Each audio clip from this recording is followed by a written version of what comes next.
The United Arab Emirates' role in Yemen is often described as contradictory.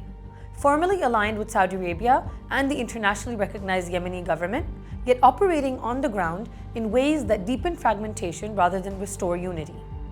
This apparent contradiction makes more sense once Yemen is viewed not as a single battlefield, but as a space where different Gulf priorities collide.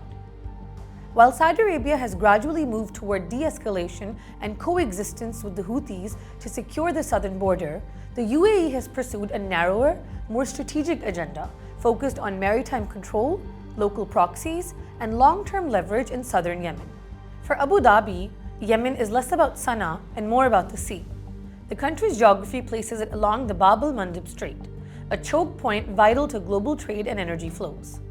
For a state whose economy depends on ports, shipping, and logistics, ensuring influence over this corridor is a strategic imperative. This helps explain why the UAE never fully committed to the northern front against the Houthis and instead concentrated its efforts on Aden, Mukalla, Mocha, and key islands such as Socotra and Mayan. From the Emirati perspective, securing coastlines and ports delivers tangible strategic returns, whereas fighting a grinding land war in the Yemeni highlands does not. To achieve this, the UAE relied less on Yemen's formal institutions and more on local armed groups. Over the years, it helped build, train, and fund a network of militias that could operate independently of the weak central government.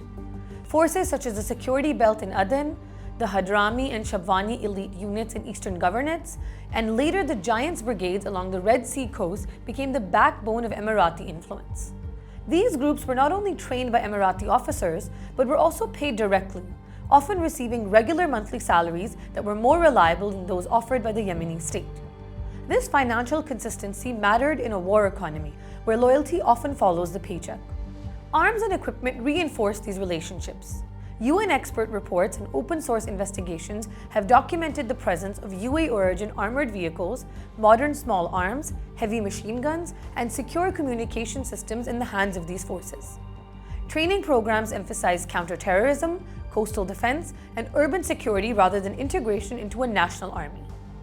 Over time, this produced militias with their own command structures and political agendas, closely aligned with Abu Dhabi's priorities, but only loosely connected to Yemen's central authorities. Ideology also played a role. The UAE's strong opposition to political Islam shaped its hostility towards Islah, Yemen's main Sunni Islamist party.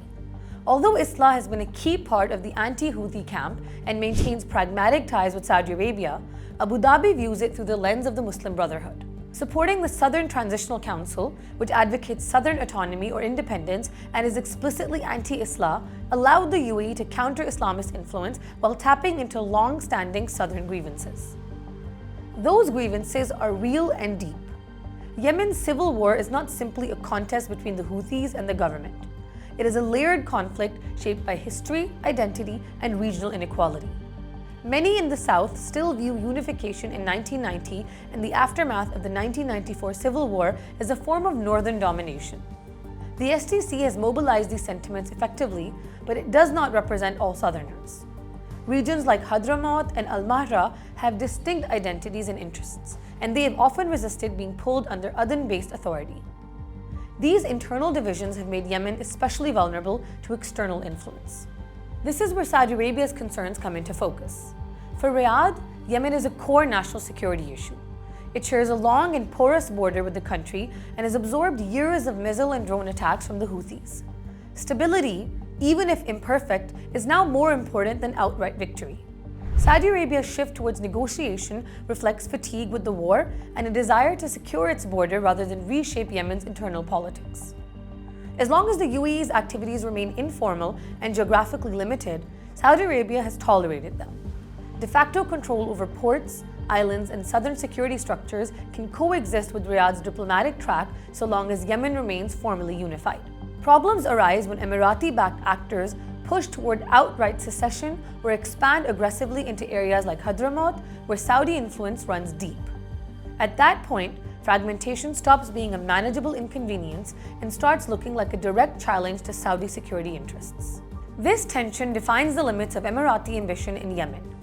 Abu Dhabi can continue to shape realities on the ground by backing local partners, securing maritime routes, and maintaining ambiguity about sovereignty. What it cannot do, without provoking serious Saudi pushback, is formalize Yemen's division or undermine a negotiated settlement with the Houthis. The most sustainable outcome for the UAE is a Yemen that is unified on paper but fragmented in practice, allowing Emirati influence along the coast while Saudi Arabia claims strategic stability. Pushing beyond that balance would turn a quiet rivalry into an open Gulf dispute, a risk neither side appears eager to take.